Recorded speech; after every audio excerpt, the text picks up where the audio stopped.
Hei, katsotaan tänään minkä näköinen homma on lyhentää tai vaihtaa jarruletkuja pyörästä. Tässä pyörässä nyt on Shimanon jarrut, mutta ne periaatteet toki pätee kaikkiin ja oli sitten suoratankoinen tai käyräsarvinen pyörä. Niin morjesta. Jarruletkua sä voit joutua vaihtamaan pyörään esimerkiksi jos sä vaikka kaadut, että se jotenkin vaurioituu se jarruletku. Niiden kanssa ei kauheasti kannata riskejä ottaa. Sitten toiset tykkää trimmailla, että siellä ei ole yhtään ylimääräistä lenkkiä siinä jarruletkussa. Ja tässä pyörässä tämä takajarruletku, niin siinä ei ole tingin varaa, koska pyörä kun kääntyy, niin siinä tarvitsee ton verran ollakin, ettei se sitten lähde kiristään. Mutta etujarru taas, koska se ei ole niin kuin tangon kääntymisestä riippuvainen, jousituksesta toki, mutta tässä on silti aika iso lenkki, niin ei tätäkään nyt välttämättä lyhentää tarvitsisi, mutta mä pystyn sen tällä näyttämään. No jos olet lyhentämässä sitä letkua, niin ihan ensimmäiseksi kannattaa ehkä vähän tutkia, että kummasta päästä mä sen teen. No tässä tapauksessa nyt se varmaan tehdään täältä kahvan päästä, koska se ylimääräinen lenkki on täällä päässä. Mutta esimerkiksi jos on käyräsarvinen pyörä, niin siinähän joutuu sitten tankoteipit purkaa ja kaikkea. Niin voi olla hyvä ajatus katsoa myöskin se toinen pää, että jos sen letkun saa niin kuin kulkemaan vaikka takajarrulle tuolta rungon sisästä tai mistä se meneekin, ja sen löysän sinne päähän, niin olisiko se helpompi tehdä. Ei tarvitse purkaa tankoteippeä, mutta toki sitten jarrunesteitä valuu helpommin pois, koska se on tuolla alapäässä eikä yläpäässä tätä systeemiä. Mutta silloin pitää huomioida se, että minkä näköinen liitos siinä jarruletkussa on. Täällä jarrusatulan päässä näyttää olevan tämmöinen samanlainen suora liitos, mikä tällä tangossa on sitten, kun ottaa tästä tämän suojakummin pois. Eli tästä pystyisi lyhentämään kummasta päästä tahansa. Mutta esimerkiksi mun maastopyörässäni on täällä jarrusylinterin päässä niin sanottu banjoliitos. Eli toi liitin onkin semmoinen ympyränmallinen lenkki, jossa tulee läpipultti ja se tiivistetään tuohon jarrusylinteriin. Sellainen letku lyhennetään aina sieltä kahvan päästä. Toinen asia, mikä sun pitää tietää, että minkä tyyppiset jarruletkut siinä sun pyörässä on. Myöskin siinä katkaisuversiossa, koska sä joudut uusimaan sen liittimen, niin sun pitää tietää, minkä näköiseen letkuun se liitin on. Ne on erilaiset. Ja tietysti silloinkin, kun sä uusit sitä letkua, niin pitää tietää ostaa oikeanmallinen letku. Ja sama juttu, niistä tulee aihio, minkä sä katkaiset määrämittaan ja teet sen liitoksen. Niin sama juttu siinä. Sun pitää tietää, minkä näköisellä liittimillä se on. Ja näissä Shimanon jarruissa on kahta letkutyyppiä, BH59 ja BH90. Jos et sä tiedä kumpaa se on, niin siihen on pari menetelmää selvittää. Ulkohalkaisia niissä on sama, eli se ei kerro mitään. Mutta jossain kohtaa sitä jarruletkua, tuossa ei lue kuin Shimano, mutta täällä alapäässä lukee BH59. Eli tämä on sitä vanhempaa, jonka sisähalkaisia on 2,3 milliä, kun siinä BH90 on 2,1 milliä sisähalkaisia. Tähän on se ero. Jos sä tuota tietoa et siitä letkusta itsestään löydä, niin on semmoisia ristiinkytkentätaulukoita, jossa näkyy, että minkä tyyppiselle jarrusatelalla on minkä tyyppinen letku. Tämä BRM315, mikä tässä pyörässä on, niin on BH50. Mun kaikki itse asiassa omat pyörät sekä maantie, maasto että tuo gravelipyörä on sillä toisella BH90. Eli näiden letkutyyppien ero tulee konkreettisesti esiin siinä vaiheessa, kun sä liität sitä letkua siihen kahvaan. Ja joka kerta, kun sä otat sen letkun irti kahvasta, niin sulla pitää olla uudet liittimet laittaakseen sen takaisin, koska ne on kertakäyttöisiä. Ja tässä on tämän BH59 liitin, eli tämmöinen insertti, neula, joka laitetaan sinne letkun sisään. Ja sitten tämmöinen helmi taikka oliiviksi sanotaan, millä se sitten kiristetään tuohon kahvan runkoon. Tässä vieressä on nyt sitten se BH90 vastaavat osat.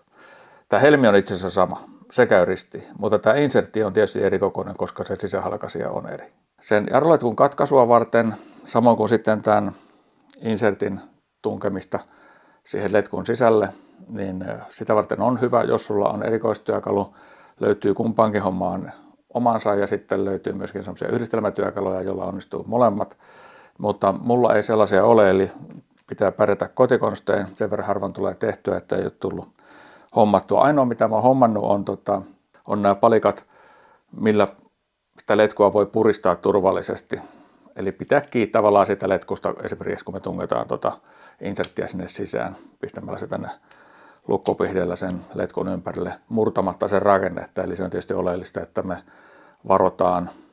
Jälleen kerran sen asian kanssa ei ole leikkimistä. Eli jos sä vaihdat kokonaan uuden letkun, niin kannattaa katsella semmoisia valmissettejä, koska niissä on valmiina siihen sopivat liittimet ja tulee myöskin tämä puristuspalikka mukana. Joissain taitaa tulla myöskin tuo kiristysmutteri, millä se tuohon kahvaan laitetaan. Kunhan muistaa nämä 3 asiaa, eli ensinnäkin mittaa, että sen letkun pituus riittää, josta sitten lyhennetään tarvittava määrä. Sitten, että minkälaiset päät siinä on, eli onko siellä banjoliitin siellä toisessa päässä. Semmoiset setit on merkitty SB, niin kuin straight banjo. Ja sitten jos se on molemmat päät suoria, niin kuin tässä pyörässä tarvittaisiin, niin se on SS, straight. Ja sitten tietysti se letkun tyyppi, että kumpi se on, PH59 vai PH90.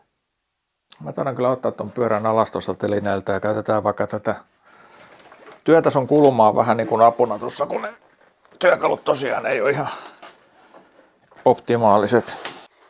Kas noin. Laitetaan vielä vaikka vähän paperia tuohon kahvan alle.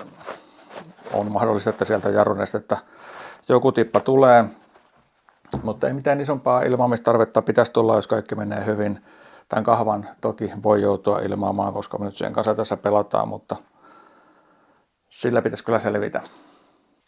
Sitten vaan 8mm kiintoava ja sillä auki.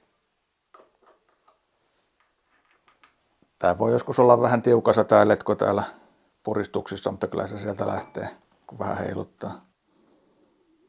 Tämä kannattaa jättää tänne letkuun, koska jos me tehdään se liitos ja tämä unohdetaan laittaa, niin sitä jälkikäteen sinne saa. Tässä on meidän vanha tämä olive ja tuolla näkyy tuo insertti tuolla sisällä. Tässä vaiheessa ei sovi tuohon jarrukahvaan koskea, koska jos sä painat sitä, niin siellä pumppaa vaan nesteet pihalle tuolta säiliöstä ja ilmaa menee tilalla. Sitten kun mennään siihen katkaisuun, niin oleellisinta siinä on se, että se saataisiin mahdollisimman kohtisuoraan, ettei se lähde se liitos vaskaan mistään. Mä ajattelin tehdä sen nyt tosiaan ihan tämmöisellä perusveitteellä. Tähän kyllä terä kyllä täytyy vaihtaa mielellään mahdollisimman teräväksi.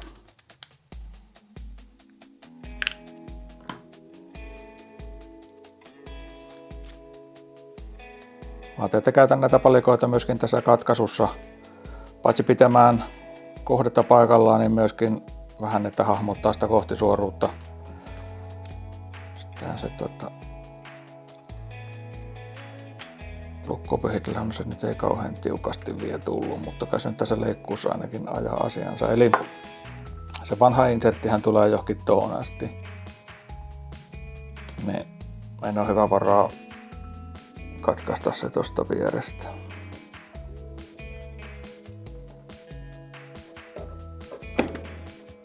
Noin.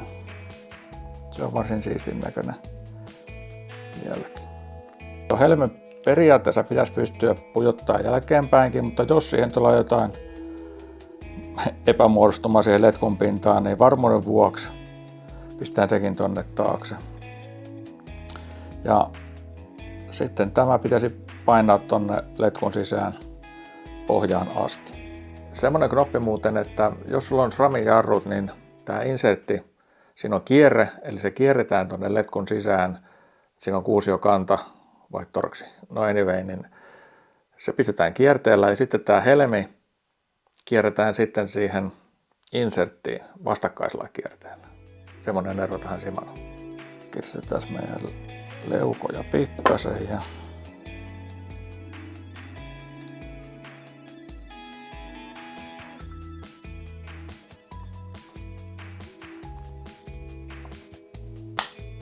olisiko noin. Tossahan se voisi olla hyvä. Kokeillaan ihan perinteisellä viimeistelyvasaralla.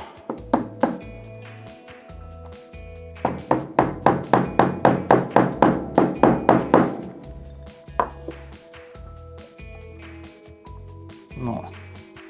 Tätäkään vaihetta ei kannata mitenkään voimansa tunnossa tehdä, että jos sitä hakkaa liikaa, niin sehän voi sitten lähteä lytistä ja repiin sitä letkun päätä. Sen verran, että toi rako menee kiinni ja tasaisesti ummessa, niin se on hyvä silloin. Sitten haetaan helmi paikalleen. Ja tällä sitten kiristetään. Työnnetään tämä niin pitkälle kuin menee. Ja sitten vähän käsin alkuun, että varmasti on oikeilla jengoilla. Ja sitten avaimella kiristys.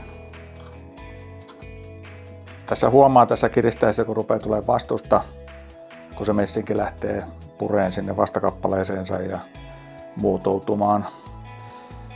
5-7 Nm kiristysmomentti, eli jälleen kerran ei kannata liikaa voimaa käyttää.